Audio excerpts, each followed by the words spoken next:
जैसे कि धम्म को बताना और आचरण करना एक प्रकार से बाबा साहब के अनुयायियों का सबसे बड़ा कर्तव्य है। और बाबा साहब भी कहते हैं कि जो धम्म का प्रचार प्रसार करता है, हाँ, वही सही अर्थ में मानवता की सेवा है। और मुझे लगता है कि इस वाक्य के साथ या इस विज़न के साथ यहाँ पे जो भी लोग हम जुड़े हुए हैं या जितने भी बौद्ध लोग हैं, कहीं ना कहीं अपने प्रयासों से कार्य कर रहे हैं। लेकिन जो भी हमारा ग्राउंड वर्क है लोगों के साथ, स्पेशली हमारे कम्युनिटी के साथ, अन्य कम्युनिटी के साथ, तो बौद्ध होने का दायरा उतना ही नहीं है, उससे आगे भी है। जो नॉन बुद्धिस्ट है, जो बुद्धिज़्म को सिर्फ पसंद करते हैं या पसंद करना चाहते हैं, वहाँ तक हमारा दायरा बढ़ नहीं सकता है अगर हम ग्राउंड वर्क में काम करें। और इसलिए जब तक हम ऊपर नहीं आते हैं एकेडमिक में, राइटिंग स्किल में, जब तक हम अपने विचारों को अभिव्यक्त नहीं करते, तब तक अनेक जो अन्य लोग हैं, जो नॉन बुद्धिस्ट है या जो बुद्धिज़्म को थोड़ा कुछ पसंद करते हैं, वहाँ तक बुद्धिज़्म अगर हमें पहुँचाना है या हमारे लोगों तक ही बुद्धिज़्म को अगर सही दिशा या सही डायरेक्शन देना है, तो ऐसे किताबों का, ऐसे प्रकाशन का कंटिन्यू स्रोत होना ज़रूरी है। हाँ? अभी एक स्रोत हमारे पास में आया है, अगर हम साहित्य की बात करते हैं तो बाबा साहब के लिखे हुए साहित्य को हम बहुत अच्छी तरह से इस्तेमाल कर रहे हैं, पढ़ रहे हैं, खरीद रहे हैं। और आजकल तो डिजिटल भी पूरी तरह से फ्रीली अवेलेबल है, तो ऐसा नहीं कह सकते कि भाई मेरे पास पैसा नहीं है तो मैं कैसे खरीदूँ। हर किसी के पास में लैपटॉप है, मोबाइल है, और पूरा उनका साहित्य जो है डिजिटाइज हो चुका है। अब कोई भी किताब आपके स्क्रीन पे आप उसको देख सकते हैं, पढ़ सकते हैं। इतना ही नहीं, वो ऑडियो में बहुत सारे उसके ट्रांसलेशन हो चुके हैं। मतलब बाबा साहब के साहित्य का एक प्रभाव, और उसके बाद में भी जो हमारे कुछ लेखकों ने बाबा साहब बुद्धिज़्म के ऊपर बहुत सारे किताबें लिखी हुई है, लेकिन अभी भी वो कहीं ना कहीं अभी पास होते जा रहा है। जैसे कि हम आनंद कौशल्या, राहुल सांकृत्यायन है, और उसके बाद में वसंत मून है, या जो भी AR बाली है, या जो भी लेखक हुए हैं, तो वो उस समय के लिए वो बिल्कुल उनकी हमारे लिए बहुत प्रेरणादायी उनकी सोच रही है। उनका लिखान से मैं भी काफ़ी प्रभावित रहा हूँ। जब भी मैंने आनंद कौशल्यान का किताब पढ़ा हो, राहुल सांकृत्यायन का किताब पढ़ा हो, AR बाली का किताब पढ़ा हो, या वसंत मून का किताब पढ़ा हो, या जाटो जी के कुछ बहुत अच्छी किताबें उन्होंने लिखी हुई है, तो उनके प्रकाशन से सही में बाबा साहब के बुद्ध के विचारों को समझने के लिए हमें कहीं ना कहीं सच्ची प्रेरणा है या मोटिवेशन है, या एक प्रकार से उस दिशा में जाने के लिए हमें मदद मिली है। लेकिन अगर आज जिस समय में हम हैं और आने वाला समय जो है वो थोड़ा बहुत ही अलग है और बहुत ही फास्ट बदलने वाला है या बदल रहा है। उसमें लोगों की ज़रूरत है, लोगों की समस्या है, लोगों का बुद्धिज़्म के तरफ देखने का जो नज़रिया है काफ़ी बदल रहा है। जिस प्रकार से बुद्धिज़्म की तरफ बाबा साहब के समय लोगों ने बुद्धिज़्म की तरफ देखा, जिसको हम मास कन्वर्शन कहते हैं, या एक जाति से परिवार बौद्ध धर्म में आते थे, अभी भी कुछ लोग आते हैं। लेकिन अभी जो समय जो है इंडिविजुअल का समय है, और इंडिविजुअल के अंदर जो लोग परेशान हैं, फिर वो बौद्ध भी हो सकते हैं। बौद्ध होके भी अगर वो परेशान, इसका मतलब बौद्ध धर्म का आचरण नहीं कर रहे हैं, और आचरण नहीं कर रहे हैं इसका मतलब उनके पास में ऐसी कोई प्रेरणा नहीं है, ऐसा कोई नेतृत्व नहीं उनके पास में है, या ऐसा कोई किताब उनके हाथ में नहीं आ रहा है कि जो उनको प्रेरणा मिले। अगर हम हमारे बच्चों की, आने वाली जनरेशन की बात करें, जहाँ पे हम बाबा साहब बुद्ध को पढ़े हैं, लेकिन हमारे बच्चों में ही प्रेरणा नहीं है, क्यों नहीं है? क्या उनको बौद्ध धर्म पता नहीं है कि अच्छा है? कि हमने नहीं बताया है?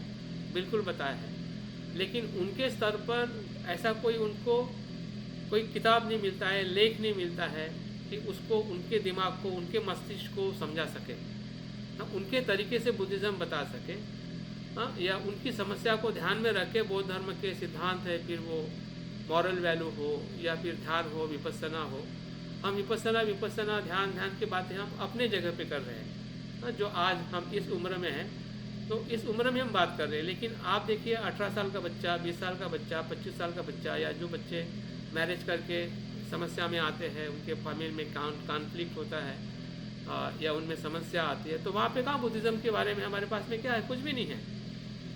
हमारे पास में 1% बुद्धिज़्म को सिर्फ आचरण कर रहे हैं, जो हमारे एज के कुछ लोग हैं, जिसको हम कह सकते हैं ओल्ड एज वाले, 40, 50 और 60 के बीच में।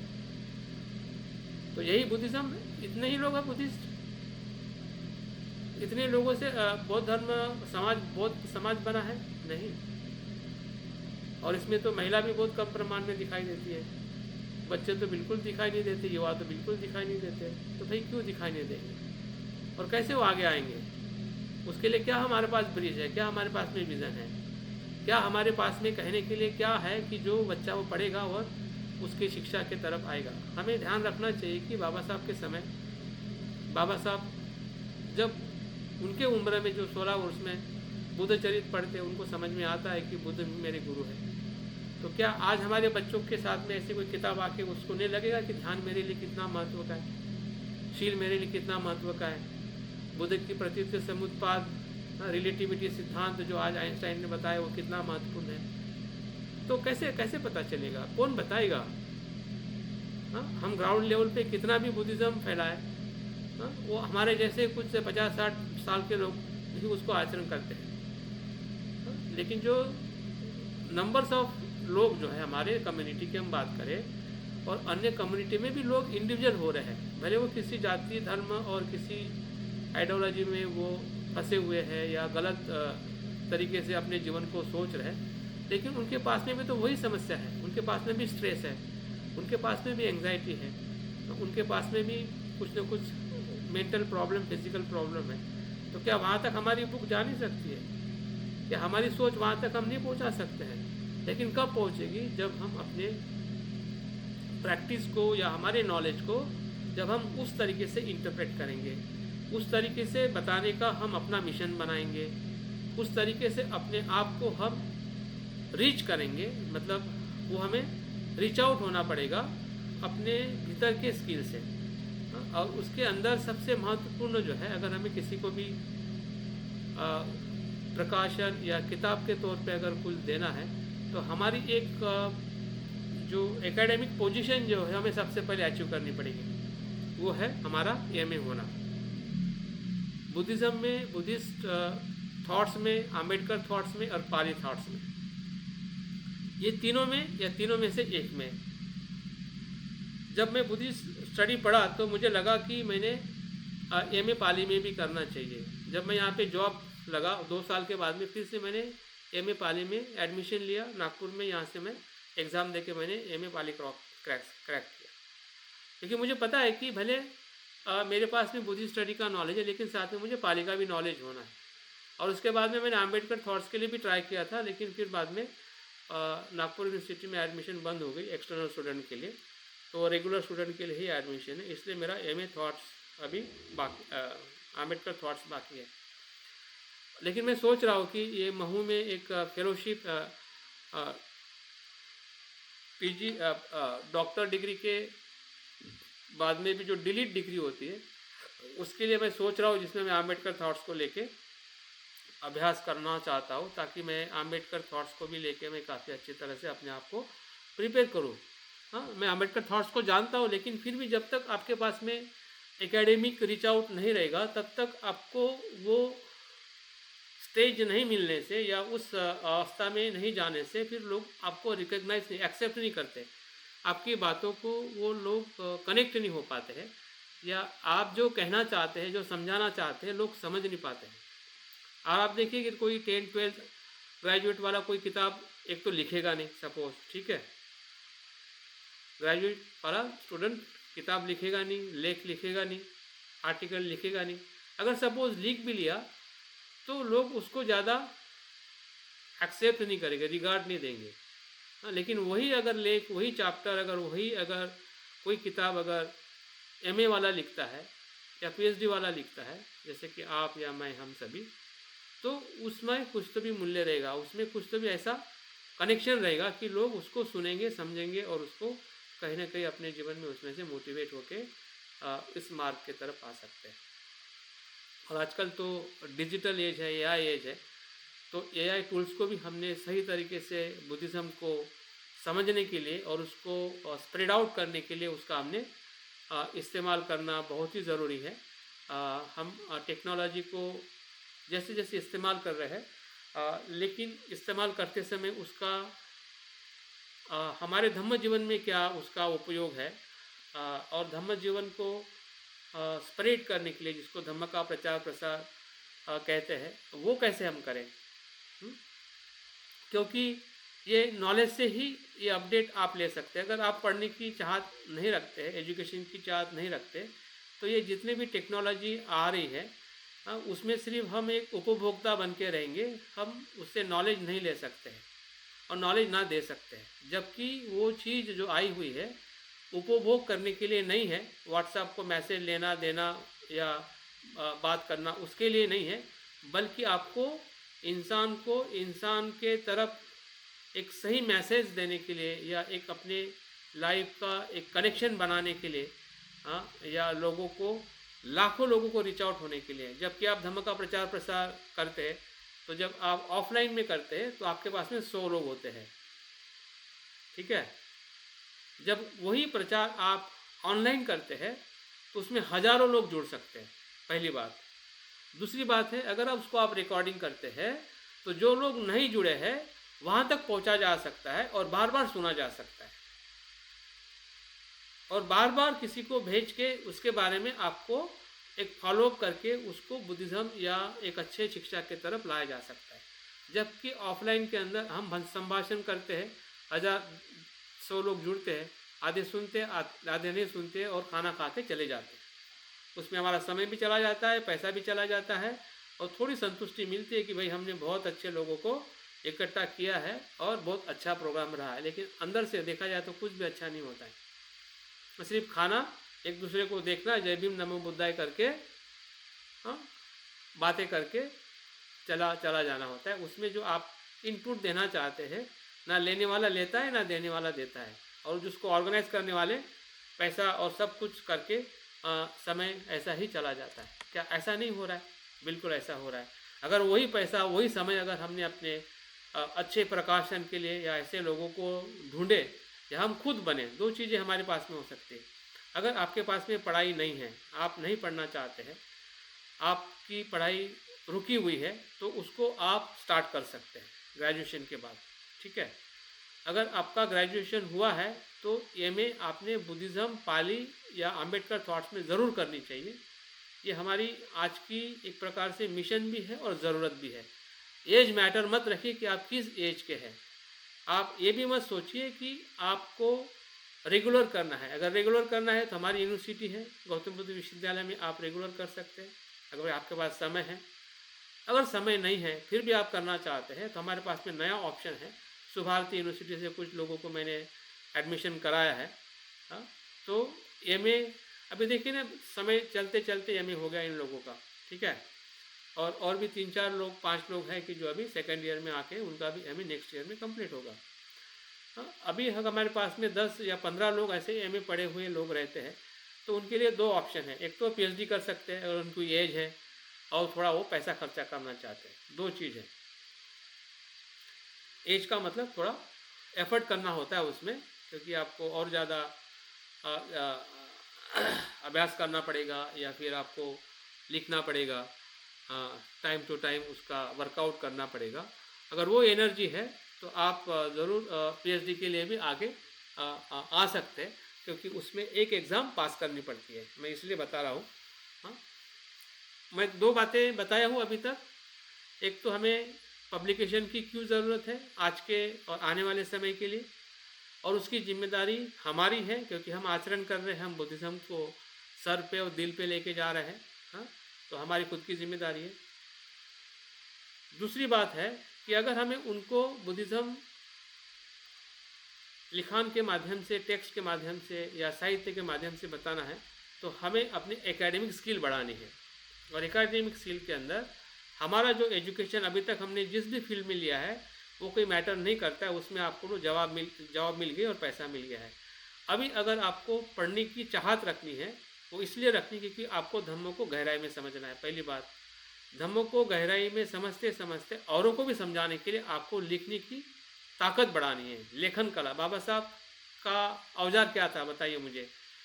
देखिए हमने कितने बार देखा, सुना, पढ़ा होगा, बाबा साहब का जो हथियार जो था वो कलम थी। आज हमारे हाथ से कलम छूटते जा रही है, हाँ।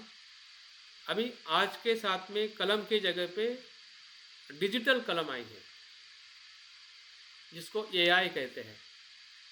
आप जो सोचते हैं और जो लिखते हैं, वो स्क्रीन पे आ जाएगा, आपको लिखने की भी ज़रूरत नहीं है। लेकिन सोचना तो पड़ेगा ना। हाँ, और सोच के आपको ये भी सोचना पड़ेगा कि आपको कौन सी सोच को आगे बढ़ाना है। गलत सोच को आगे बढ़ाना चाहोगे तो गलत स्क्रीन पे आएगा, क्योंकि आपने जो लिखा वही तो देगा। अगर आप पूछोगे कि मुझे चोरी करने के तरीके बताइए, तो चोरी करने का तरीका बता देगा आपको। हिंसा करने के तरीके बताओ तो हिंसा करने के तरीके बता देगा स्क्रीन।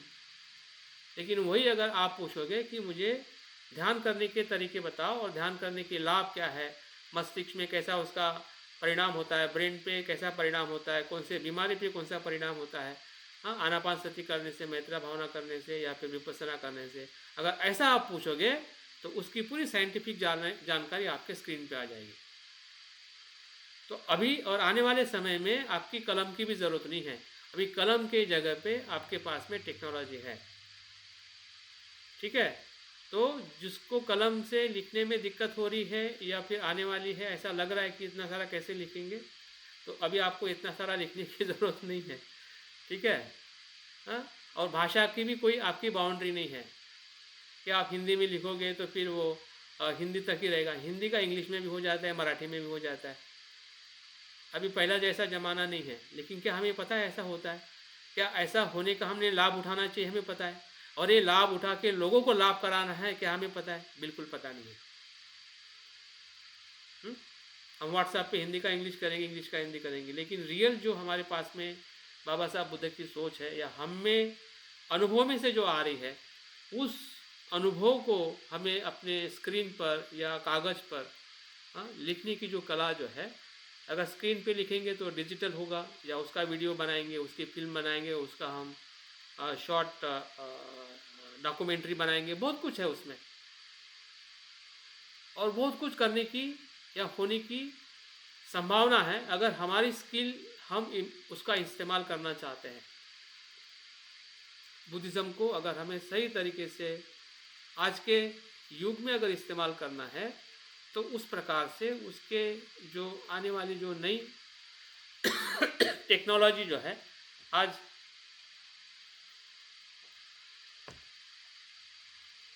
बड़े बड़े सर्जरी में हो या बिजनेस में हो, एजुकेशन में हो, ट्रांसपोर्ट में, हर जगह पे इस्तेमाल किया जा रहा है। तो अगर हमारे पास में एकेडमिक सोच नहीं रहेगी, नए नॉलेज के साथ अगर हम कनेक्ट नहीं रहेंगे, तो हम ग्राउंड वर्क में कैसे लोगों को बचाएंगे?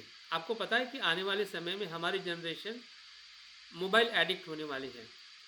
एक नई प्रकार की फोबिया है, डर है, या एक नए प्रकार की मानसिक बीमारियां टेक्नोलॉजी के कारण ग्राउंड सोसाइटी में आने वाली है। जो टेक्नोलॉजी आज हमारे लिए उपयोगी है, वही टेक्नोलॉजी हानिकारक है। लेकिन बुद्धिज़्म उस टेक्नोलॉजी को यूटिलाइज कर सकता है, उससे बचा सकता है। लेकिन वो कैसे बचेगा? जब इस प्रकार की जानकारी उनको प्रॉपर तरीके से देने वाला कोई स्रोत रहेगा, और वो स्रोत बुद्धिज़्म के सिवा दूसरा कोई नहीं। बौद्ध सिद्धांत और ध्यान या जो भी बातें हमें समझ में आई है या खुद बाबा साहब ने बताई है, तो ये क्यों ज़रूरी है। हाँ, अगर हम अपने एजुकेशन को अपलिफ्ट करते हैं तो उसका क्या हमें लाभ मिल सकता है, या अगर हम बिल्कुल नहीं पढ़ना चाहते हैं, तो कम से कम हमारे आसपास के जो लोग हैं उनको हमने मोटिवेट करना चाहिए कि भाई मैं तो पढ़ नहीं सकता, मैं नहीं पढ़ना चाहता हूँ, लेकिन आपने ज़रूर पढ़ना चाहिए। हाँ, तो ये भी एक बहुत अच्छा पुण्य का काम है। अगर हम अपने एजुकेशन को, जो मैं सोच रहा हूँ या आपको भी लगता होगा कि बिल्कुल हमने पढ़ने के तौर पे हमने एमए बुद्धिज़्म या पाली या आम्बेडकर थॉट से ज़रूर करना चाहिए, जहाँ पे भी अवेलेबल है। दो चीज़ यहाँ पे अवेलेबल है, बुद्धिस्ट स्टडी से आप हमारे रेगुलर इसमें जीबीयू से कर सकते हैं, या फिर सुभारती से आप डिस्टेंस एजुकेशन में कर सकते हैं।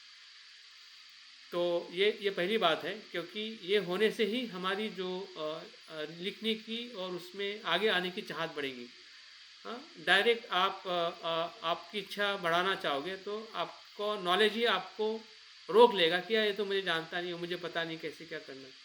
हाँ, आप तो चाहोगे लेकिन नॉलेज कम होने से या आपका उस प्रकार का सोचने का जो अभ्यास नहीं होने के कारण हाँ, हमें विश्वास भी नहीं आएगा कि मैं कर सकता हूँ या फिर हमारे पास में वो नॉलेज नहीं होगा हाँ, जो हमें उसका पब्लिकेशन में या राइटिंग में इस्तेमाल करना है। तो इसलिए सभी जो लोग यहाँ पे पहले से ही जैसे कि पंकज जी हैं, शाक्य केतु और विशाल जी जो बताया उन्होंने अपने परिचय में कि वे एमए की एग्ज़ाम दे चुके हैं, उनका 4th सेमिस्टर था और उनका रिज़ल्ट 20 महीने में आने वाला है। और उनका ही पिछले कुछ महीनों से मैंने 1-2 बार वर्कशॉप भी लिया और उनको कुछ टॉपिक भी दिया था लिखने के लिए, जिस पे उन्होंने कुछ कुछ लिखा है। और उस विषय के बारे में अभी थोड़ा देर के बाद वो बात करेंगे, कौन सा विषय उन्होंने पसंद करके कुछ लिखा है और उसका लाभ आप लोगों को भी मिले जो अभी नए ज्वाइन के, जैसे कि महचंद जी है या बाकी मित्र भी है।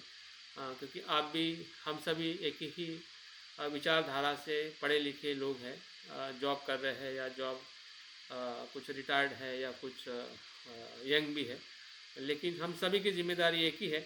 अगर हम अपने विज़न को अगर और आगे बढ़ाना है तो कहीं ना कहीं हमें इस मार्ग से ही आगे जाना पड़ेगा कि इसके लिए दूसरा कोई मार्ग नहीं है। क्योंकि मैंने देखा है कि एकेडमिक में इतना पोल्यूशन है कि बुद्धिज़्म को अगर हमें शुद्ध करना है तो एकेडमिक ऊपर से ही नीचे की तरफ शुद्धता आ सकती है। हाँ, ताकि हम ऐसे चीज़ों को एक्सप्रेस करें, ऐसे चीज़ों को लिखें अधिकाधिक और कंटिन्यू लिखें। हाँ, अगर हमारी टीम बनेगी तो हमें लिखने में और लोगों तक पहुंचने में हमें बहुत सरलता रहेगी। क्योंकि हम जितने भी लोग बैठे हैं, हम हर अपने ग्रुप के साथ 50-100 लोगों को जानते हैं, ठीक है।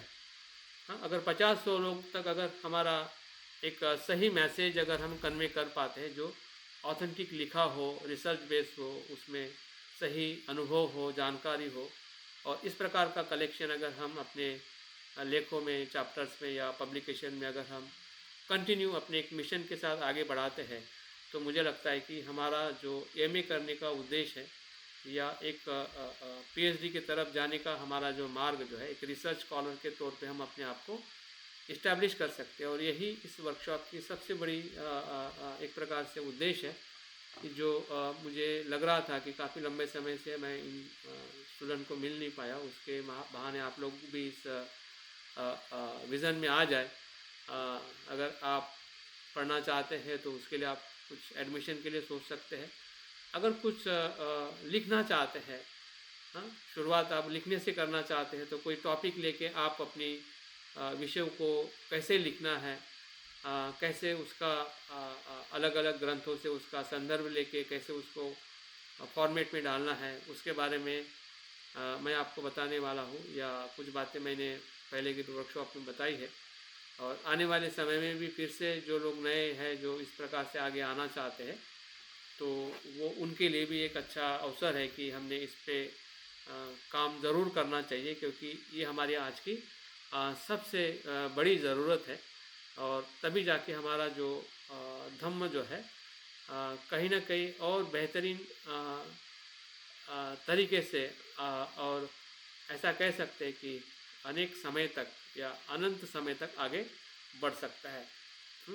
क्योंकि आने वाली जो परिस्थिति जो है वो बहुत ही विपरीत है। विपरीत है मतलब हमारे नियंत्रण से बाहर है।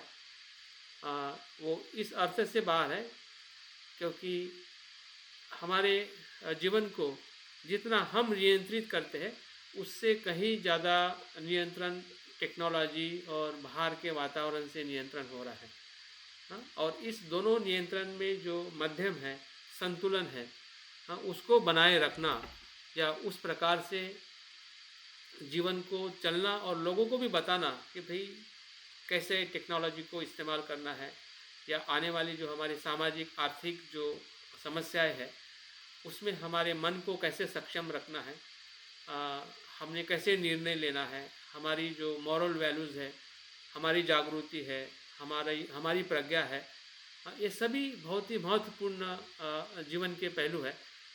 इस बारे में अगर हम सही तरीके से एक प्रॉपर प्रक्रिया से, जिसको रिसर्च करके, रिसर्च मेथड से, जैसे कि बाबा साहब की जो बात इसलिए ही लोग सुनते थे, या आज भी उतनी ही खरी है जो बाबा साहब ने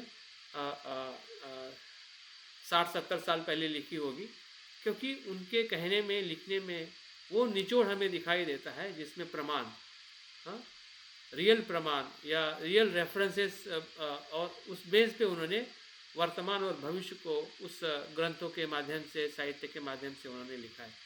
तो शोध ग्रंथ उसी को ही कहते हैं, या शोध लेख उसी को ही कहते हैं कि जो डेटा हमारे पास में अवेलेबल है, उस डेटा को समझ के, पढ़ के, उसमें से जो चीज़ें कमी दिखाई देती है, उसी कमी पे हमें रिसर्च करना है। यहाँ पे जो मुद्दा जो है, रिसर्च कैसे करें या लेख कैसे लिखें या कोई चैप्टर या कोई ग्रंथ क्यों लिखें, लिखने में हमें कौन मोटिवेट करता है या कैसे मोटिवेट हम होते हैं। तो समस्या ही मोटिवेशन का आधार है।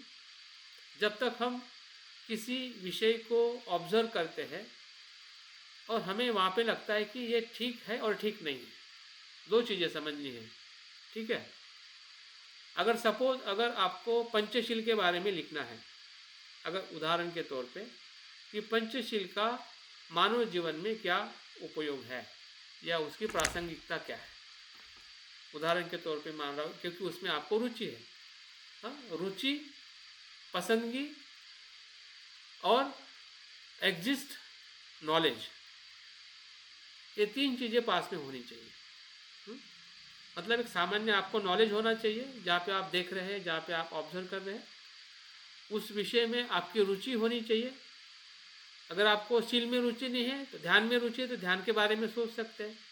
अगर आपको ध्यान में और शील में रुचि नहीं है, तो अगर आप कुछ पॉलिटिकल, जो सोशल पॉलिटिकल, जिसको हम एक प्रकार से वेलनेस पॉलिटिकल कहते हैं, या इकोनॉमिक, अर्थ की समस्या कहते हैं, पॉवर्टी कहते हैं, एजुकेशन, कोई भी विषय हो सकता है, ठीक है। लेकिन उसमें आपकी रुचि हो, और रुचि में आपको इसका नॉलेज मिनिमम हो सके कि भाई क्या सही है और क्या गलत है, या क्या चीज़ें उसके लिए सही आपके पास में डेटा है और जिसका डेटा सही नहीं है या कम है या कमज़ोर है, या बिल्कुल नहीं है। तीन चीज़ें हो सकती। अगर हम शील के बारे में ही अगर हम बात करें, तो शील क्या है? ये जीवन की आचरण पद्धति है ना। अभी इस आचरण पद्धति को जब आप समाज में और खुद में देखोगे, तो आप पाओगे कि लोग आचरण कर रहे हैं और आचरण नहीं कर रहे, ठीक है। अभी आचरण कर रहे हैं, ये अभी हमारी समस्या नहीं है, लेकिन आचरण नहीं कर रहे हैं, ये हमारी समस्या है।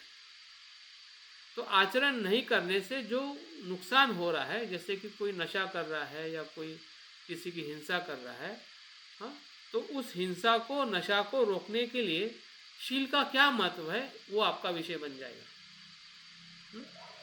मतलब वो आपका आगे बढ़ने का कारण बनेगा कि ये शील जो है, ये जितनी भी हमारे जीवन की नकारात्मकता है, दुख है, परेशानी है, हिंसा है, नशा है, उसको कैसे दूर करता है। शील के माध्यम से वो व्यक्ति, वो समाज या वो परिवार सुखी कैसे, संपन्न कैसे हो सकता है, उसके बहुत सारे दायरे बाहर आ जाएंगे। तो फिर व्यक्ति के लिए शील का महत्व क्या है, परिवार के लिए शील का क्या महत्व है, उसके पॉइंट्स बन जाएंगे।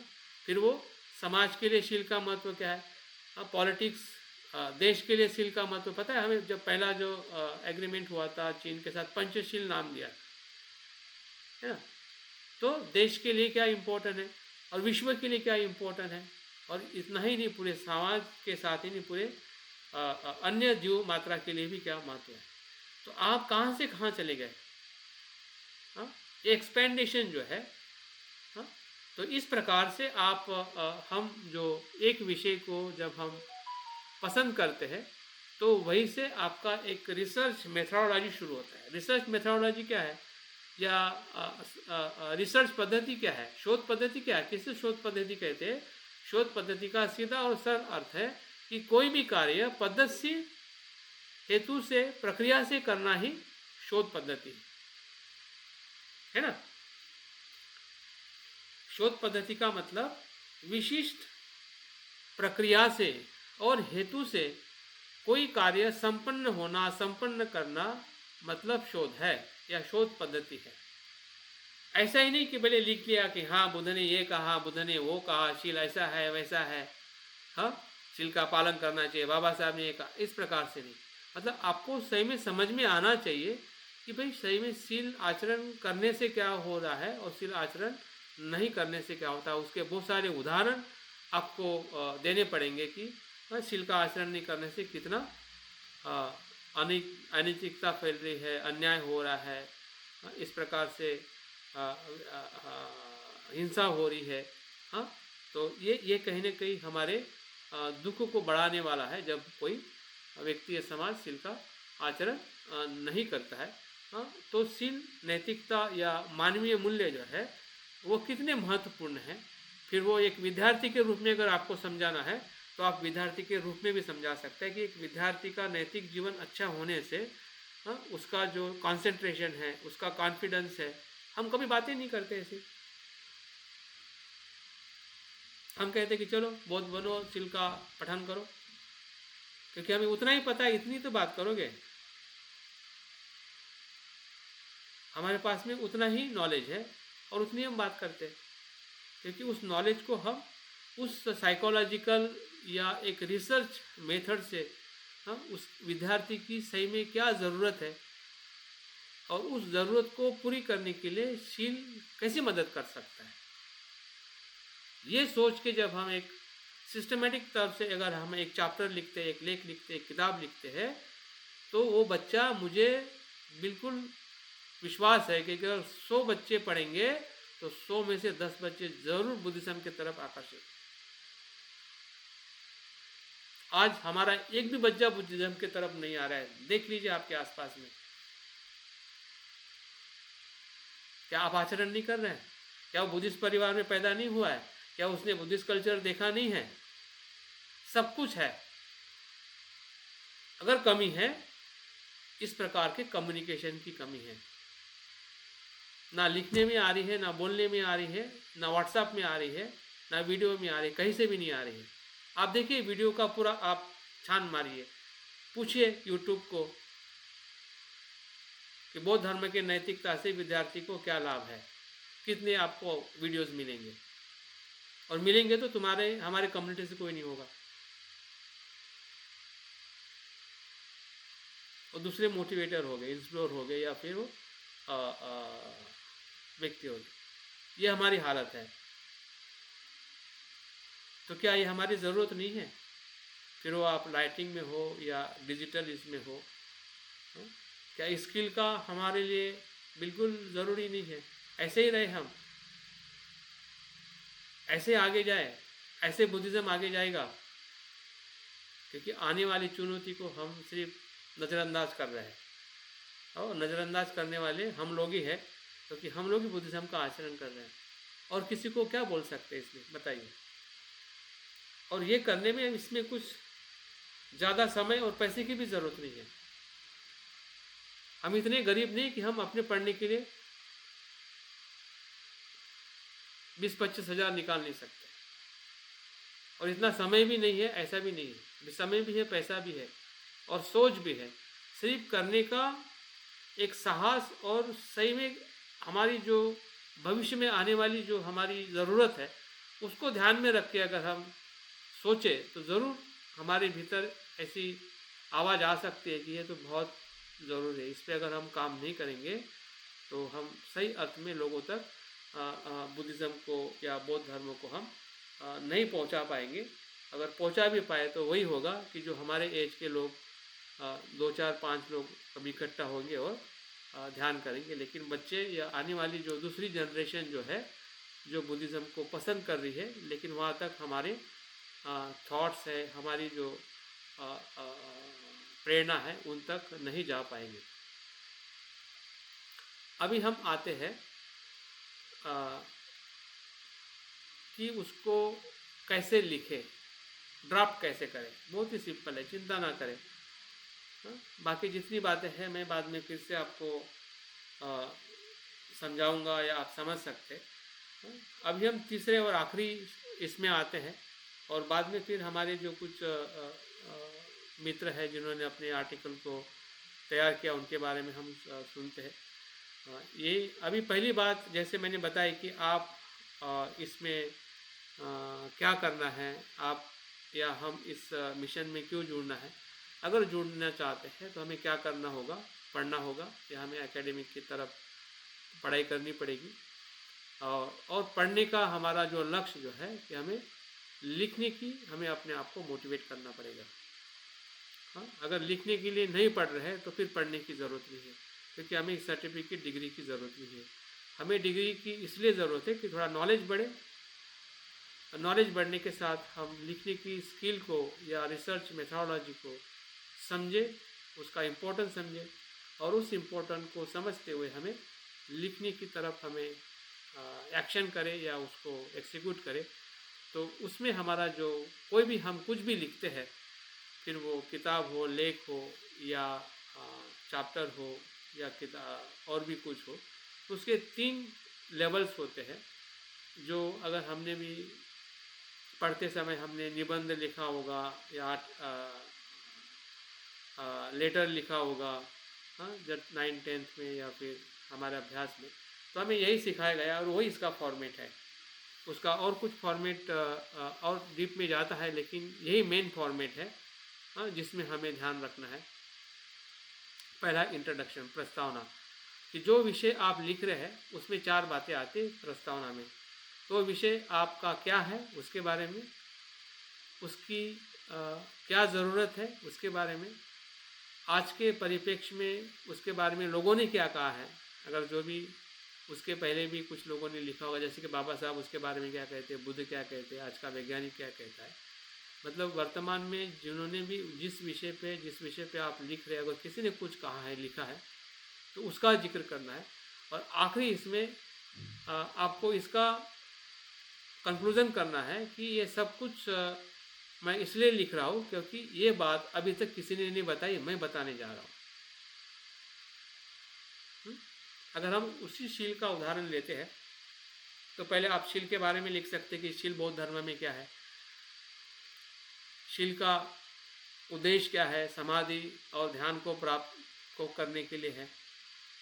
बुद्ध ने शील के महत्व को क्या कहा, बाबा साहब ने क्या कहा, और आज के आधुनिक कुछ विद्वान हैं शील के बारे में क्या कहते हैं। फिर बाद में आपको ये लिखना है कि ये शिलाचरण जो है या शील का आचरण जो है विद्यार्थी के व्यक्ति विकास और उनके मानसिक संतुलन और उनके हैप्पीनेस के लिए महत्व है, इसके बारे में मुझे लिखना है।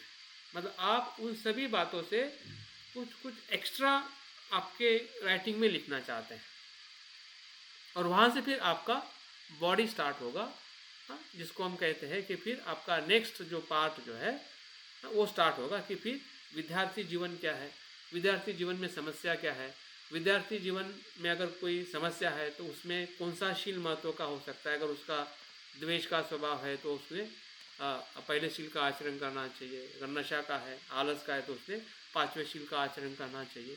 और उसके जीवन में किस प्रकार से बदलाव होता है, कुछ उदाहरण देके, कुछ साइकोलॉजिकल या कुछ चीज़ें और हमें एडिशनल हम उसका रेफरेंसेस ले सकते हैं। सही में मतलब बॉडी का पार्ट, मतलब आपने जो इंट्रोडक्शन लिखा है उसको थोड़ा और एक्सपैंड करना है। मतलब वो 4 ब्रांचेस है, 4 बातें उसमें लिखनी है। उसी 4 बातों के आधार पर बॉडी में आपको 8 बातें लिखनी है। समझ में आया?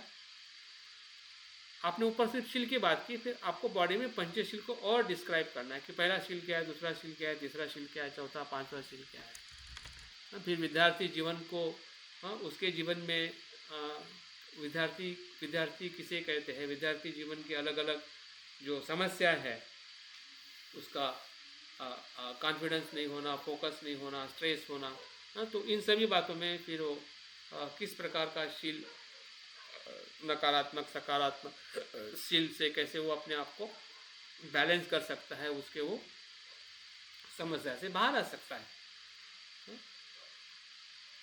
तो वो आपका बॉडी है, वो बीच का हिस्सा है जहाँ पे आपको वो एक्सप्रेस करना है।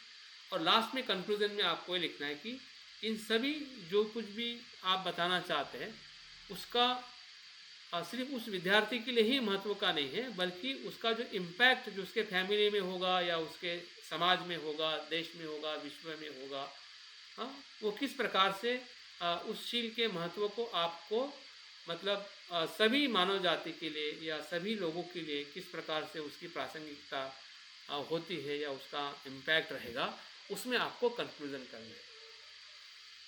यही आपके पूरे थीम, जब भी आप कुछ लिखने के लिए सोचते हैं तो इसको अगर आप ध्यान में रखते हैं और पहले से अगर आप उसका एक चार्ट बना देते हैं, हाँ, तो मुझे लगता है कि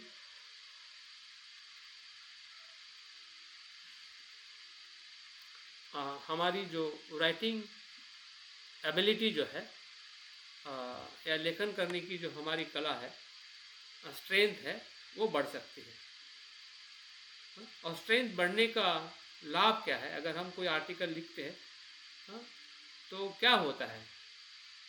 हाँ, तो हम किसी भी घटनाओं का अध्ययन करते हैं, विचार और जीवन दर्शन को सखोल चिंतन करके सकारात्मक उसको करते हैं, समाज के हित और कल्याण के लिए और देश और नीति को प्रारूप देने के लिए सहयोग होता है। इसका सही में क्या लाभ होगा अगर हम ऐसा एक आर्टिकल लिखते हैं, अगर हम चैप्टर लिखते हैं, अगर ऐसे हम किताब लिखते हैं, तो समाज और देश के हित के लिए वो काम करेगा।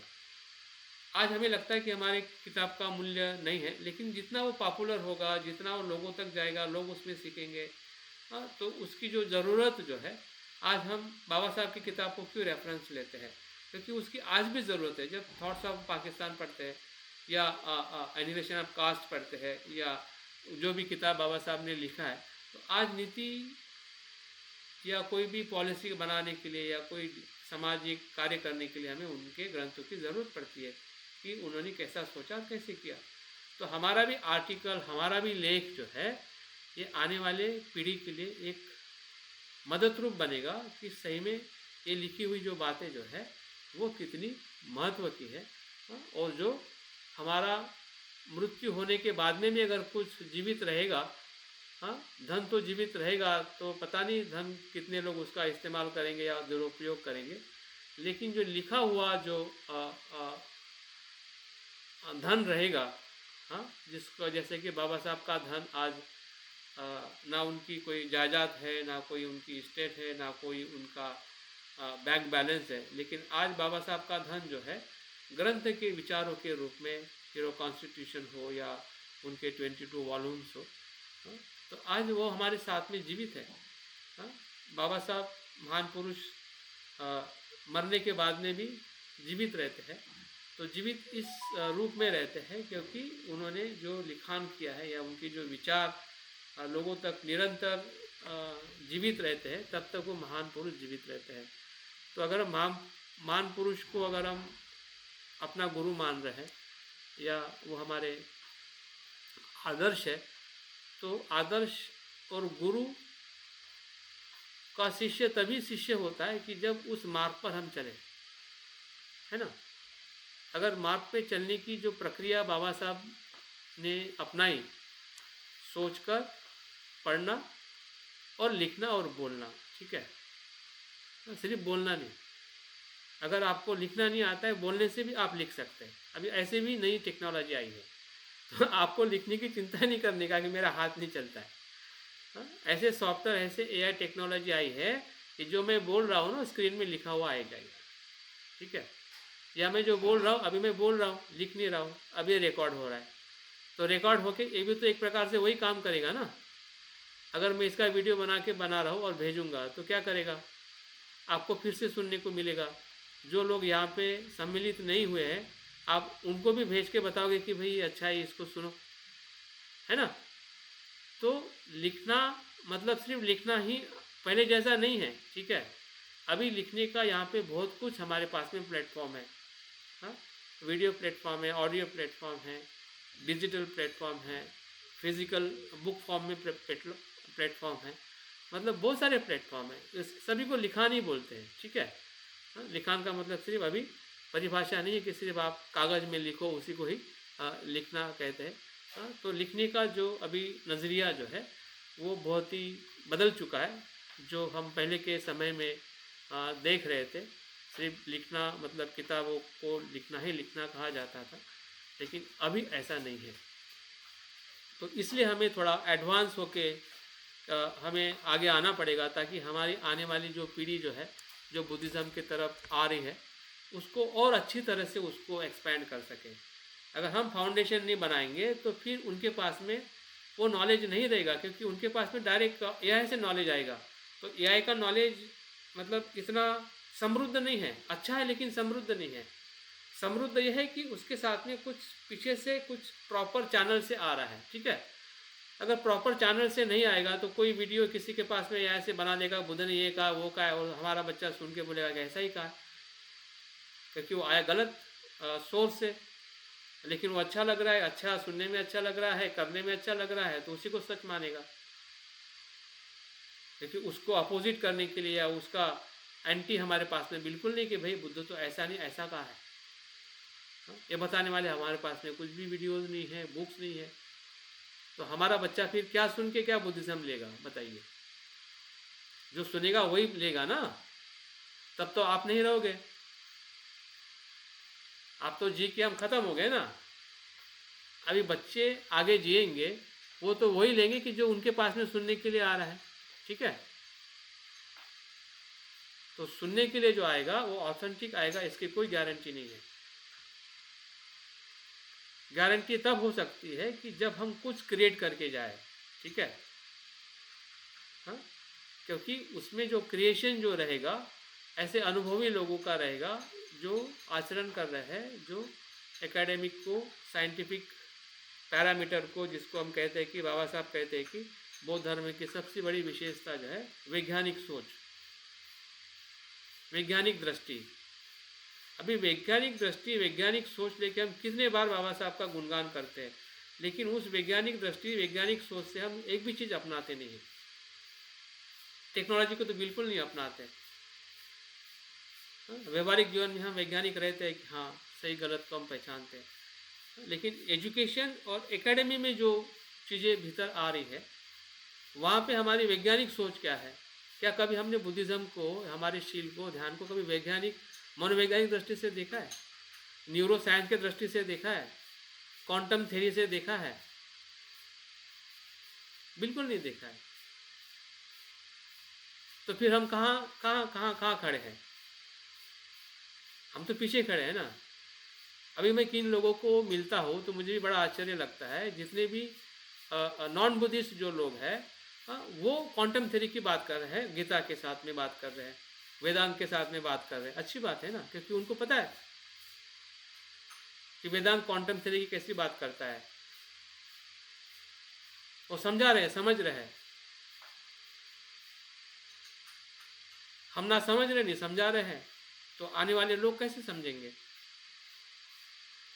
क्योंकि आने वाले लोग तो यही देखने वाले, यही सुनने वाले हैं। बुद्धानी धम्मा कोई पढ़ने वाला नहीं है, ठीक है। बुद्धानी धम्मा लोग सुनने वाले हैं, आंखों से देखने वाले हैं। तो वो दिखाने के लिए अगर हमारे पास में अगर हमने क्षमता नहीं बढ़ाई, तो दूसरा कुछ आके दूसरा कुछ बता देगा कि बुद्ध बाबा साहब ये कह रहे हैं, और उसी को सच मानेगा। क्योंकि अगर उसको उस प्रकार से रियल इसमें दिखाया जाएगा कि आर्टिफिशियल बहुत रियल होने वाला आने वाले समय में, आप पहचान ही नहीं पाओगे ये सच है कि गलत है। ये सच है कि गलत है, पहचान नहीं पाओगे। तो ऐसे समय में हम बुद्धिज़्म को एक सही प्लेटफॉर्म हमें जिससे कम्युनिकेशन करना है, तो कम्युनिकेशन का एक सबसे बड़ा क्या कहते हैं मीडियम है, जिसको हम कहते हैं कि राइटिंग स्किल, लिखान के माध्यम से जो भी डिजिटल हो या शब्दों में हो या भाषा में हो या चित्र में हो, हाँ, इसको कहीं ना कहीं हमें लर्न आउट करना ही पड़ेगा। और उसके लिए हमें एक एकेडमिक एजुकेशन के साथ में ही हम आगे आके इसको लर्न कर सकते हैं और लोगों को सही गाइडेंस दे सकते हैं। अगर हम इसके भीतर नहीं आते हैं तो हमारा गाइडेंस सही नहीं जाएगा और लोग कोई उसका गलत इस्तेमाल करके उसको इंटरप्रेट करेंगे। हाँ, तो इसमें कुछ जब हम ड्राफ्ट बनाते हैं इसके लिए कुछ बातें इसमें दी हुई है कि पहले हमने टॉपिक को चूज़ करना चाहिए जब भी हम कुछ लिखना चाहते हैं, जैसे कि अभी हमारे कुछ मित्र बात करने वाले हैं। फिर उसके रिलेटेड कुछ टेक्स्ट पढ़ना चाहिए। अगर आप कुछ भी लिख रहे हैं, जैसे कि हमने शील की बात की, तो शील के बारे में 4-5 किताबें हैं या और किसी ने उसके बारे में लिखा है, तो फिर वो ऑनलाइन हो या कुछ किताबों के रूप में उसको हमने गैदर करना चाहिए, जिसको हम कलेक्टिंग डेटा कहते हैं, डेटा कलेक्शन। फिर उस डेटा कलेक्ट होने के बाद में हमने लिखने का एक प्लान बनाना चाहिए कि अभी हमें लिखना है, और लिखने के अंदर जो फॉर्मेट है, जो इंट्रोडक्शन है, इंट्रोडक्शन के बाद आपका मेन बॉडी है, उसमें क्या क्या चीज़ें आनी चाहिए। मैंने एक उसका टेक्स्ट फाइल, एक बुकलेट बनाया, मैं आपको शेयर कर दूंगा ग्रुप में, हिंदी में है उसमें पूरा डिटेल्स दिया हुआ है बहुत ही इसके साथ में। और फिर उसमें और एक ध्यान रखना है कि जो भी आप लिखते हैं या लिख रहे हैं, उसमें जहाँ से भी आपने कोटेशन लिया है, जैसे कि मैं लिख रहा हूँ कि बाबा साहब ने कहा कि बौद्ध धर्म का प्रचार प्रसार करना मानवता की सेवा है, तो ये बाबा साहब ने किस ग्रंथ में कहा उसमें लिखना है, जिसको कोटेशन कहते हैं, रेफरेंस साइटेशन कहते हैं। बाबा साहब की बात आप आपके डायरेक्ट रेफरेंस से लिख नहीं सकते हैं, आप कह रहे ऐसा नहीं, वो बाबा साहब ने कहा है। हाँ? अगर बुद्ध ने कहा है कि मन ही सभी धर्म का उगम स्थान है, तो उसमें आपको ब्रैकेट में धम्मपद लिखना है, ठीक है, धम्मपद की पहली गाथा, ठीक है। तो जो भी डायरेक्ट कोटेशन आप ले रहे हैं, डायरेक्ट किसी का आप नॉलेज ले रहे हैं, तो उसको बोलते हैं कि एक्नॉलेज करना। ये सबसे बड़ी एक बोलते हैं, एक राइटिंग इथिकल है, ये राइटिंग इथिक्स है। आप किसी की चीज़ ले रहे हैं तो आप उसको एक्नॉलेज कर रहे हैं, आप ये नहीं करें कि उसकी चीज़ जो है वो मेरी है या उसका नॉलेज मेरा नॉलेज है ना। अगर उसका नॉलेज आप ले रहे हैं आपके टेक्स्ट में थोड़ा इम्प्रूव करने के लिए या ज़्यादा फोकस करने के लिए कि भाई आइंस्टाइन ने क्या कहा, हाँ, प्रतित्व समुत्पाद के बारे में, बुद्ध के बारे में, तो आइंस्टाइन ने कहा है तो कहीं ना कहीं तो लिखा है ना उसका वो स्टेटमेंट, है ना, कोई ना कोई ग्रंथ में लिखा होगा, कोई ना कोई आर्टिकल में लिखा होगा। हाँ, तो उसका रेफरेंस हमें ब्रैकेट में देना है, और कैसे देना है वो बाद में धीरे धीरे आपको पता चल जाएगा। उसमें कभी कभी नंबर दिया जाता है तो उसका पूरा डिटेल्स नीचे दिया जाता है। कोई कोई साइटेशन में ब्रैकेट में ऑथर का नेम और ईयर दिया, दो ही चीज़ लिखी जाती है। हाँ, जैसे कि डॉक्टर B.R. अम्बेडकर, तो अम्बेडकर नाम रहेगा और कौन से ईयर का पब्लिकेशन है, 2017 का है या फिर 1956 के पहले का है, जो बाबा साहब ने खुद प्रकाशित किया था, तो उसमें ईयर रहेगा, ईयर और ऑथर नेम, दो ही चीज़ रहती है, ठीक है। तो ऐसे भी साइटेशन होते हैं, कभी कभी नंबर दे के साइटेशन देने होते हैं, तो हम किसी एक साइटेशन को फॉलो करने का हमारे आर्टिकल में, या कोई हम चैप्टर भी लिख रहे हैं तो हम उस प्रकार का साइटेशन देके बाद में रेफरेंस दे सकते हैं, ये इसका बुक का पूरा नाम, टाइटल, ऑथर, पब्लिकेशन, ईयर, सब कुछ नीचे की तरफ लिखे हैं। तो वो साइटेशन जो है वो आपके राइटिंग को और ज़्यादा एक्सप्रेसिव और ऑथेंटिक बनाता है, कि सिर्फ आपकी सोच नहीं है, वो कलेक्टिव सोच है। बुद्ध भी कह रहे हैं, बाबा साहब भी कह रहे हैं, साइंटिस्ट भी कह रहे हैं, आप भी कह रहे हैं, और कुछ एक्सपेरिमेंटल डेटा अगर कहीं से हमें मिल जाता है उदाहरण के तौर पे, तो आप देखोगे कोई पढ़ेगा तो लगेगा या ये तो बहुत गहरा अनुभव है। हाँ? तो किसी को नहीं मानने का तो कारण ही नहीं बनेगा, उसको लगेगा कि तो बिल्कुल सच है, ये मेरे लिए, या फिर ये जानकारी जो है, ये नॉलेज जो है वो पूरी तरह से कल्याणकारी है, अपने लिए या समाज के लिए।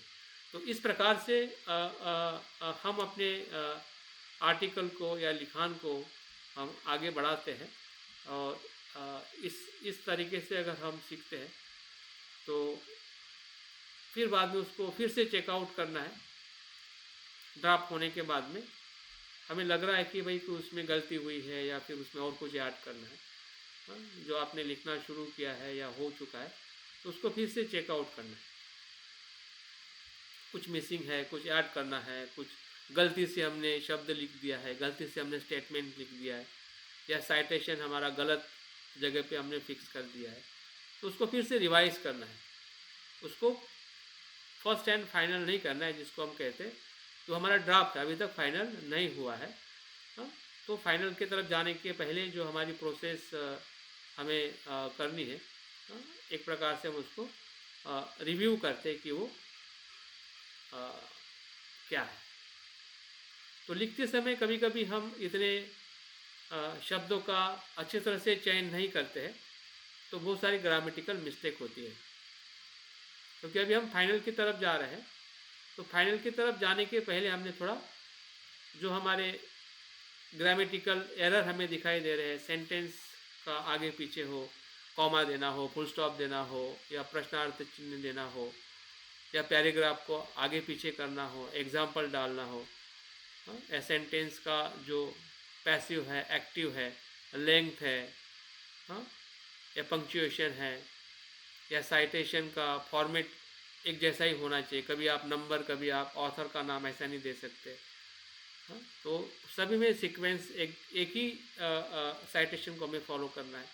अगर गलती है तो उसको ग्रामेटिकल तौर पे उसको हमने और इसमें खास ये दिया है कि जो शॉर्ट जो शब्द जो है वो इस्तेमाल नहीं करना है, पूरा इस्तेमाल करना है। अगर इंग्लिश में लिख रहे तो हम कांट, डोंट ऐसा शॉर्ट यूज़ करते हैं ना, तो उसको पूरा लिखना है। या शॉर्ट शब्द का इस्तेमाल नहीं करना है हमारे राइटिंग में। उसका पूरा सेंटेंस या उसका जो भी दो शब्द होगा या उसका संपूर्ण शब्द का हमें इस्तेमाल करना है। तो ग्रामेटिकल एरर को उसको बाद में हमें फाइंड आउट करना है। और आगे धीरे धीरे हमारा पेपर, हमारा जो लिखान जो है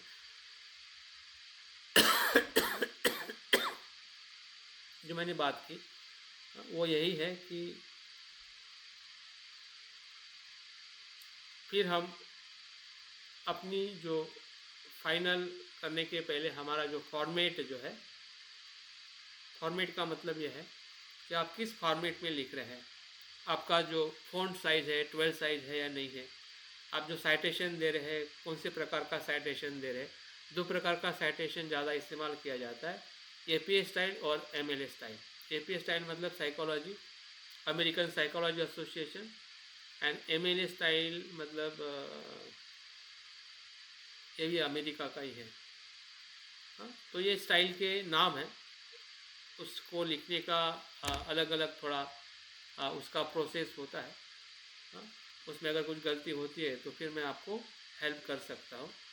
लेकिन एक प्रकार से हमारा जो अभी हम फॉर्मेट कर रहे हैं, अगर आपने वर्ड फाइल में डाला है तो आपका फ़ॉन्ट 12 का होना चाहिए, स्पेस कितना होना चाहिए इधर उधर। तो इस प्रकार से आपका पूरा आर्टिकल या चैप्टर जो है उसको आप बेहतरीन तरीके से लुकआउट करके आगे के लिए हम उसको प्रोसेस में लेके आते हैं। फिर आगे यहाँ पे कुछ मैं फिर से आप लोगों को बातें इसमें रिवाइज की गई है कि अगर हम शोध पत्र लेखन करना चाहते हैं, ये उसके मार्गदर्शक तत्व है।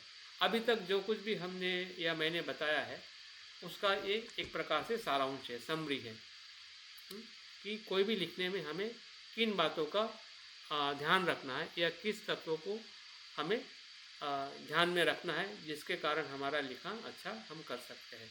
पहला है विषय की नियुक्ति। विषय की नियुक्ति आपके इंटरेस्ट पे हो।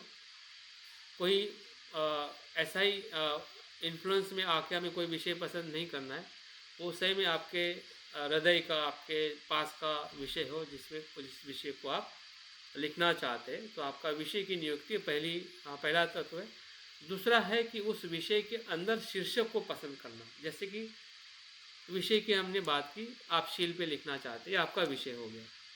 लेकिन उस शील के आधार पर जब आप शीर्षक टाइटल बनाते हो, तो टाइटल ऐसा होगा कि पंचशील से विद्यार्थी जीवन में प्रासंगिकता क्या है, या शील की विद्यार्थी जीवन में, आधुनिक विद्यार्थी जीवन में प्रासंगिकता का महत्व या प्रासंगिकता का अध्ययन। तो ये आपका टाइटल हो गया। किसके बेस पे? विषय के बेस पे आपने टाइटल निर्धार किया। और जैसे आपने टाइटल निर्धार किया तो फिर आपको साहित्य को अवलोकन करना है, उसके रिलेटेड जो कुछ भी साहित्य अवेलेबल है उसको कलेक्ट करना है। फिर 5 हो सकते हैं, 10 हो सकते हैं, जितने भी साहित्य हमारे पास में है। फिर हमारे ऑब्जेक्टिव हमें तय करना है कि ये सब्जेक्ट मैं जो लिख रहा हूँ उसमें 2-3 ऑब्जेक्ट्स क्या हो सकते हैं। शील को हम फिर से अगर सब्जेक्ट के तौर पे लेते हैं तो उसके 3 ऑब्जेक्ट्स बन सकते हैं। पहला ऑब्जेक्ट ये बन सकता है कि शील का महत्व क्या है। दूसरा ऑब्जेक्ट हो सकता है कि विद्यार्थी के जीवन में शील का महत्व क्या है। और तीसरा ऑब्जेक्ट हो सकता है कि समाज और देश के कल्याण में शील का महत्व क्या है। तो 3 ऑब्जेक्ट को लेके आप आपका लेख आगे लिख सकते हैं, या कोई आपका चैप्टर आप लिख सकते हैं। हाँ, आपके लेख को पढ़ाने वाले लोगों की ज़रूरत को समझे। मतलब जिसको आप लेख लिख रहे हैं जिसके बारे में, उसकी ज़रूरत को समझे। अगर आप विद्यार्थी के जीवन में अगर लेख लिख रहे हैं तो विद्यार्थी की ज़रूरत क्या हो सकती है, उसको आप जानने का प्रयास करें। हाँ, उसकी समस्या क्या है, हाँ, उसको क्या चाहिए, उसको किस बात की में रुचि है जिसमें वो आगे जा सकता है। इन सभी का ध्यान रख के आपको लेख लिखना है। तथ्य को संकलित करें तथा संदर्भ ग्रंथ का वर्णन करें। जैसे कि अभी मैंने बताया, जो भी आपने जानकारी कलेक्ट की है और जिस ग्रंथ से की है, उसका हमें रेफरेंस देना है, ये खास महत्वपूर्ण है। और उसके बाद भाषा, व्याकरण, उसका उचित उपयोग, या छोटा वाक्य की रचना या बड़े वाक्य की रचना। लेखन हमेशा ऑब्जेक्टिव हो, ना कि सब्जेक्टिव और सुस्पष्ट हो। लेखन जो है ना, ऑब्जेक्टिव नहीं होना है कि मैं हूँ, मैंने किया, मैं सोचता हूँ, इस वे से लिखन नहीं होना चाहिए। सब्जेक्टिव होना चाहिए, ठीक है, ऑब्जेक्टिव नहीं होना है। हाँ, सब्जेक्टिव रहेगा, जिसको हम तटस्थ भाव से, साक्षी भाव से, अगर हम शील की बात कर रहे हैं तो साक्षी भाव से करना है, नहीं कि ऑब्जेक्टिव भाव से, ठीक है। अगर ऑब्जेक्टिव करेंगे तो आपको जो अच्छा बुरा लगेगा तो उस एंगल से आप उसका वर्णन और विश्लेषण करोगे। लेकिन आप सब्जेक्टिव करोगे तो उसमें सब बातें जैसी है वैसी, जैसे जैसे आपने ली है, जैसे जैसे आपको आ, आ, कुछ बातें कहनी है, तो आप सब्जेक्टिव एंगल से आपको करना, और सुस्पष्ट, उसमें क्लियरिटी होनी है, घुमा फिरा के नहीं, डायरेक्ट टू डायरेक्ट। ये है इसके वजह से, ये है इसके वजह से, ये है। हाँ, मतलब उसमें कुछ हिडन नहीं होना चाहिए आपके वाक्य में या आपकी एक्सप्रेशन में, उसमें सुस्पष्टता होनी चाहिए। हाँ, और फिर आप आपके लेखन का प्रारंभ कर सकते हैं। अगर ये सब चीज़ें अगर आपके उपलब्ध है, या आप इस प्रकार से सोचे है, अगर आपका मन इसको करने के लिए अगर तैयार हो रहा है, तो फिर लेखन का प्रारंभ आप सारांश लिख के, फिर प्रस्तावना लिख के, या जो भी आगे का जो हमने 3 भाग बताया है, प्रारंभ भाग, मध्य भाग और अंतिम भाग, हाँ, तो उसको आपको फिर बाद में लिखना है। बाद में फिर से उसको 1 बार, 2 बार, 3 बार पढ़ना है। आप खुद पढ़िए, या आपके मित्रों को पढ़ने के लिए दीजिए, आपके मिसेज को, बच्चे को पढ़ने के लिए दीजिए, मुझे पढ़ने के लिए भेजिए, ताकि उसका रिव्यू हो सके। हाँ, लिखने में या कहीं भी कुछ छूटा है या ऐड होना है, तो रिव्यू बहुत ज़रूरी है फाइनल करने के पहले। और बाद में फिर उसको फाइनल लेखन, जिसको हम स्क्रीन में या कंप्यूटर में कहते हैं, या टाइपिंग है, उसमें बाद में फिर फॉर्मेट करके आपका जो कुछ भी, जिसने फ़ॉन्ट में वो हिंदी का फ़ॉन्ट है तो उसको हमें 16 या 14 फ़ॉन्ट में करना होता है, और इंग्लिश का है तो 12 फ़ॉन्ट में करना होता है। तो इस प्रकार से पूरा आपका जो प्रारंभ से लेके जहाँ से आप विषय चयन करते हैं वहाँ से लेके अंतिम जो उसका आउटलुक है वहाँ तक आपका जो काम जो है एक शोध पत्र में हो या कोई भी हम लिखान करना चाहते हैं उसके लिए हमें ज़रूरी है। और मुझे लगता है कि इतना पर्याप्त है जो बातें मैंने बताई है। और एक जो मैंने ये बनाया है उसको मैं आपके लिए ये ग्रुप में डाल दूंगा। इसमें बहुत डिटेल्स में इसका वर्णन किया गया है और पूरी तरह से एक एक बात बहुत डीप में और इसका कुछ चित्र के माध्यम से भी मैंने समझाया है। तो ये एक अच्छा डॉक्यूमेंट है जिसमें बौद्ध अध्ययन की आधुनिक संशोधन पद्धतियाँ इस नाम से मैंने उसको आप लोगों के लिए लिखा हुआ है, जिसमें जो अभी तक हमने बातें की है उसका एक विस्तृत पुस्तिका आप इसको पढ़ सकते हैं और समझ सकते हैं जो बातें मैंने बताई है। और नहीं समझ में आए तो ज़रूर आप फिर से जब आप करते समय कुछ दिक्कतें आती है उसमें आप सीख सकते हैं या उसमें बदलाव कर सकते हैं। तो बहुत बहुत धन्यवाद मेरी तरफ से। मेरी बात यहाँ पे पूर्ण करता हूँ और हमारे बीच में जो साके केतु जी है, कपूर चंद्र जी है और पंकज जी है, वो अपने लेख के बारे में थोड़ा बताएं, कौन सा टॉपिक है और कहाँ तक उसका प्रोग्रेस हुआ है। Thank you.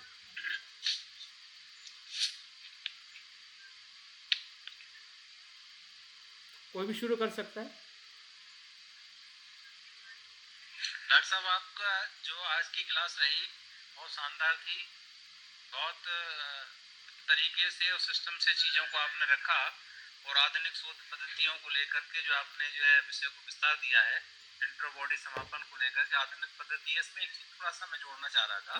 बिल्कुल। जैसे मालूम लेखन के लिए जो इस्तेमाल करते हैं और आधुनिक जब हमें रेडियो, टीवी या सोशल मीडिया पर लिखना होता है तो जो इंट्रो होता है, इंट्रो में चूँकि सोशल मीडिया पर या जैसे प्रिंट मीडिया है, ये जो इलेक्ट्रॉनिक मीडिया है, उस इलेक्ट्रॉनिक मीडिया पर लिखने के लिए इंट्रो में सबसे महत्वपूर्ण बात लेनी पड़ती है कि जिससे वो अट्रैक्ट करे, उससे कम महत्वपूर्ण समापन में जो उसको अंतिम जो है निष्कर्ष दिया जाता है।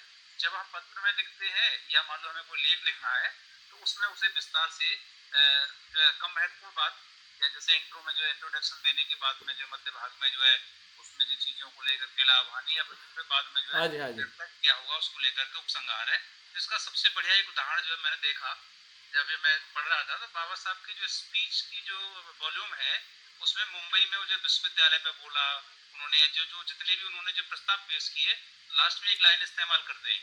और बड़े बड़े जो आलोचक हैं, सबसे बड़े आलोचक मान हैं रामचंद्र शुक्ल और जो राम कुमार वर्मा। तो ये जो लोग जब लिखते हैं तो बाद में जो निष्कर्ष लिखते हैं तो इन्हें सारांश यह है।